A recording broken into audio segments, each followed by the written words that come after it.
So I've been teaching at BYU since 2012, and almost every year I'll have a student that comes up to me and asks me some variation of the same question. And the question is essentially, you spend so much of your time with research, how does that impact your faith? And I understand where they're coming from.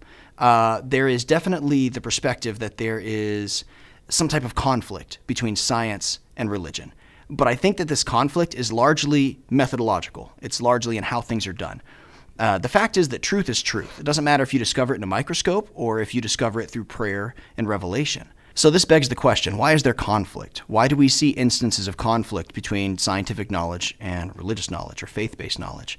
And I think that largely comes down to perspective. We could argue on the basis of morality. We could argue on the basis of bias or objectivity or reliability or anything like that. But it comes down to simply perspective. We're human beings with imperfect eyes. Science is fantastic, but science is the best that we can do with what our eyes can see. And the fact of the matter is we're not meant to observe everything. We do the best that we can from our perspective, and that's what Heavenly Father expects us to do. But to think that all meaningful things are limited to what's in our sight line, or that we can count everything that matters in the universe, is hubris. We can't see everything.